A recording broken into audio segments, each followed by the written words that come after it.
할렐루야, 153 전업교대 오신 여러분들을 주님 이름으로 환영하고 축복합니다. 오늘도 귀하고 복된 이 저녁 시간, 하나님께서 우리 가운데 신실하게 일하시는 놀라운 은혜를 경험하는 시간이 되기를 간절히 소망하겠습니다. 먼저 하나님의 말씀 보도록 합니다. 야고보서 4장 1절에서 10절 말씀까지 보겠습니다. 야고보서 4장 1절에서 10절입니다. 우리 같이 한 목소리로 다 함께 봉독하도록 하겠습니다. 시작. 너희 중에 싸움이 어디로부터 다툼이 어디로부터 나느냐? 너희 지체 중에서 싸우는 정욕으로부터 나는 것이 아니냐? 너희는 욕심을 내어도 얻지 못하여 살인하며 시기하여도 능히 취하지 못함으로 다투고 싸우는도다. 너희가 얻지 못함은 구하지 아니하기 때문이요 구하여도 받지 못함은 정욕으로 쓰려고 잘못 구하기 때문이라. 가늠한 여인들아, 세상과 벗된 것이 하나님과 원수됨을 알지 못하느냐? 그런즉 누구든지 세상과 벗이 되고자 하는 자는 스스로 하나님과 원수 되는 것이니라. 너희는 하나님이 우리 속에 거하게 하신 성령이 시기하기까지 사모한다 하신 말씀을 헛된 줄로 생각하느냐? 그러나 더욱 큰 은혜를 주시나니 그러므로 일렀으되 하나님이 교만한 자를 물리치시고 겸손한 자에게 은혜를 주신다 하였느니라. 그런즉 너희는 하나님께 복종할지어다. 마귀를 대적하라. 그리하면 너희를 피하리라. 하나님을 가까이 하라. 그리하면 너희를 가까이 하시리라. 죄인들아, 손을 깨끗이 하라. 두 마음을 품은 자들아, 마음을 성결하게 하라. 슬퍼하며 애통하며 울지어다. 너희 웃음을 애통으로, 너희 즐거움을 근심으로 바꿀지어다. 주 앞에서 낮추라. 그리하면 주께서 너희를 높이시리라. 아멘. 한 번도 가보지 않은 길을 가는 사람들은요, 그 길을 먼저 걸어간 사람들의 조언이 필요할 것입니다. 뿐만 아니라 어떤 창업을 해보지 않은 사람들, 또 다이어트를 해보지 않은 사람들은 창업을 해서 성공한 사람들의 이야기를 듣거나 아니면 다이어트에 성공한 사람들이 쓴 책을 읽어보면 많은 인사이트를 얻게 될 것이고 도움을 얻게 될 것입니다. 특히나 책에 보면 이렇게 하십시오. 그러면 반드시 성공할 것입니다. 라는 그런 문장들이 발견하지 않습니까? 이것은 그들이 이렇게 자신 있게 쓰는 이유는 뭡니까?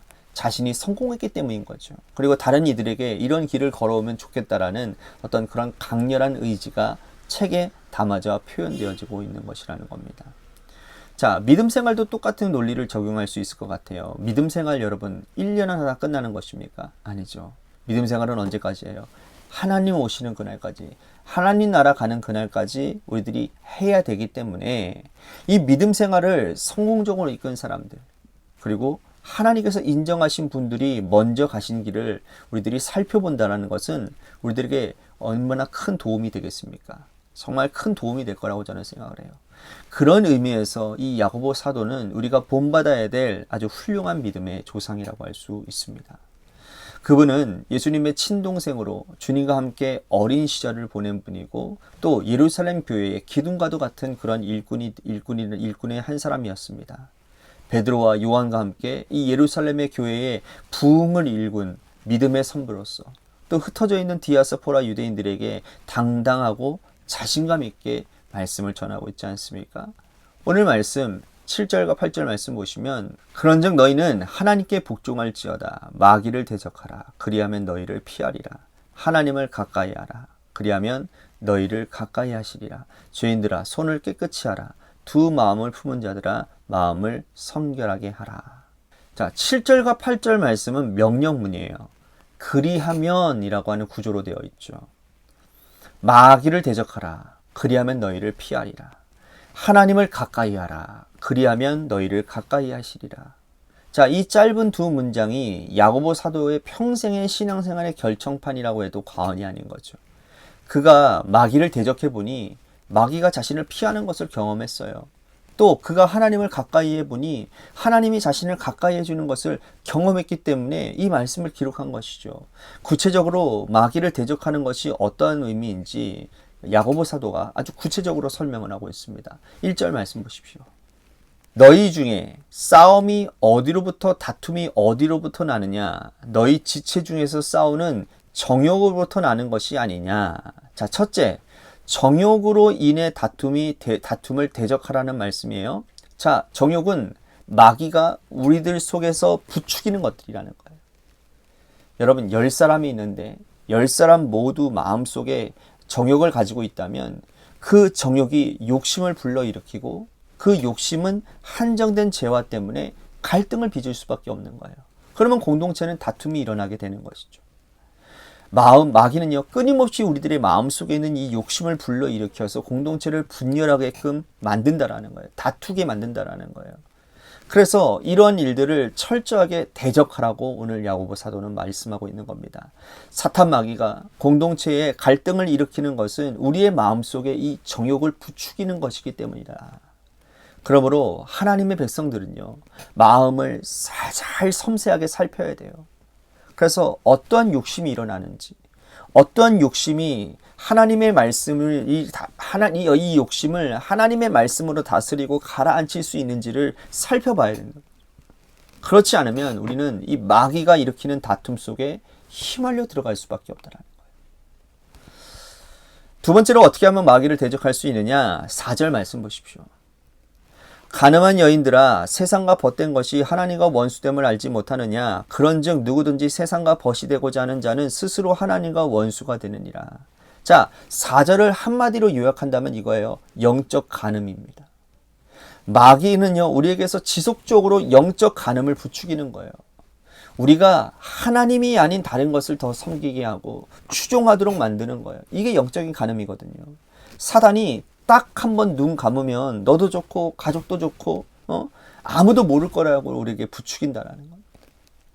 여러분, 과거 이스라엘 백성들이 가나안 땅에 들어갔을 때에도 그러지 않았습니까? 그들은 가나안 땅에 들어가서 농사를 짓고 살아야만 했어요. 출애굽 2세대들은 광야 여정에서 한 번도 농사를 지어보지 않았습니다. 한 번도 농사를 지어보지 않은 자들은 이 가나안 땅에서 농사를 짓고 살아야 된다는 사실이 두려웠을 거예요. 그래서 그들은 가나안에 이미 살고 있던 이 7 족속을 쫓아내지 않고 나무 패고 물 깃는 자들로 삼아서 그들에게 농사 짓는 법을 배웠어요. 가나안 7 족속들이 이렇게 말을 합니다. 이 땅은 바알과 아세라가 주장하는 그런 땅이니 농사가 잘 되려면 이 한 번만 신전에 가서 엎드리기만 하면 된다라고 아마 이스라엘 백성들을 유혹했을 겁니다. 한 번만이라는 거예요. 한 번만. 그런데 이스라엘 백성들이 그 한 번의 유혹에 넘어감으로 인해서 그 단 한 번 무릎 꿇고 그들이 단 한 번 고개를 숙이는 그 영적 간음이 하나님을 진노케 했고 하나님의 진노가 화를 불러일으켰다라는 거예요. 오늘 우리가 마귀의 계기를 대적하기 위해서는요, 영적 간음을 이겨내야 되는 거예요. 마귀는 오늘도 우리들에게 이렇게 얘기해요. 한 번만이라고도. 한 번만 해봐. 한 번만 눈 감아봐. 그게 너희 인생에 큰 유익이 될 거야. 마귀를 대적하는 것은 이렇게 우리들의 마음에 일어나고 있는 이 영적 간음의 유혹을 어떻게 정리하느냐에 따라 달려있다는 사실을 우리는 반드시 기억해야 될 것입니다. 또한 세 번째로 말씀하시기를 6절에 말씀을 하시는데요. 그러나 더욱 큰 은혜를 주시나니 그러므로 일렀으되 하나님이 교만한 자를 물리치시고 겸손한 자에게 은혜를 주신다 하였느니라. 자, 마귀는 우리들의 마음속에 이 교만을 부추기는 거예요. 교만은 에덴에서부터 시작되어진 아주 무서운 죄였습니다.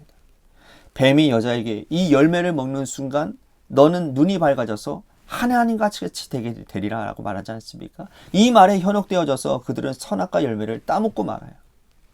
그러므로 교만은 하나님이 가장 싫어하시는 죄가 된 겁니다.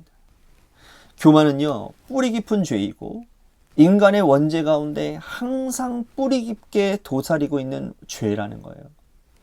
우리는요, 교만을 이기기 위해서는 겸손을 따라가야 돼요. 오늘도 사단은 우리들의 마음속에 교만을 부추깁니다. 내가 너보다 낫다. 내가 당신보다 하나라도 낫다라는 생각이 우리들의 마음을 지배하고 있다는 것이죠. 여러분, 겸양의 덕을 가지라는 말이 아니에요. 나보다 남을 낮게 여기고 또 상대방을 존중하고 칭찬하는 겸손의 모습을 보이며 살아가는 것이 중요하다는 것이죠. 마귀를 대적하기 위해서 오늘 주신 이 세 가지 말씀을 여러분들 꼭 기억하시기를 바라겠습니다. 자, 또한 야고보 사도가 하나님을 가까이 하라고 하셨는데 하나님을 가까이 하라는 말씀이 구체적으로 어떤 말씀인지, 자, 하나님은 여러분 우리의 눈에 보이지 않아요. 하나님이 눈에 보이시는 분들이 있으십니까? 자, 눈에 보이지 않는 하나님을 가까이 하기 위해서는 하나님의 말씀을 가까이 하라는 거예요. 하나님의 말씀은 지금도 살아있고 운동력이 있습니다. 우리가 하나님의 말씀을 가까이 하면 가까이 할수록 하나님은 우리와 더욱더 가까워지실 거예요. 말씀을 붙들고 살아내기를 바랍니다. 또한 하나님을 가까이 하라는 말씀은 하나님의 아들 예수 그리스도께서 가신 길을 따라가라는 말씀이에요. 10절 말씀을 보면 알 수 있어요. 주 앞에서 낮추라. 그리하면 주께서 너희를 높이시리라. 자, 낮추라고 말씀을 하세요. 자, 예수님께서 이 땅에 하신 일은 뭡니까? 낮아짐의 연속이었어요. 겸손의 삶이었어요. 하늘 보좌 버리시고 말 구유에서 태어나셨어요. 예수님이 태어나실 때부터 낮은 모습을 보여주셨어요. 여러분, 예수님이 자라난 곳은 어디였어요? 갈릴리였어요. 가난한 사람들이 모여 사는 갈릴리 나사렛이었어요. 가장 가난한 동네에서 자라나셨어요. 예수님이 공생의 삶을 시작하시면서 누구와 늘 함께 하셨습니까? 세상에서 소외받는 세리와 창기들과 늘 함께 하셨어요. 이것이 예수님이 스스로 낮아진 모습이라고 한다는 거예요. 그리고 예수님은 십자가 달리시기 전에 제자들의 발 앞에서 무릎을 꿇으시고 그들의 발을 씻겨주셨어요. 이것이 예수님의 모습이에요. 예수님의 낮아짐의 절정은 십자가에 달려 돌아가시는 모습으로 완성이 되어지는 거죠. 여러분, 우리는요, 예수님을 닮아가는 것이 예수님을 가까이 하는 것임을 우리는 기억해야 될 것입니다. 당신의 아들 독생자 예수 그리스도의 모습을 닮아가면 하나님이 우리를 가까이 하실 거라는 거예요.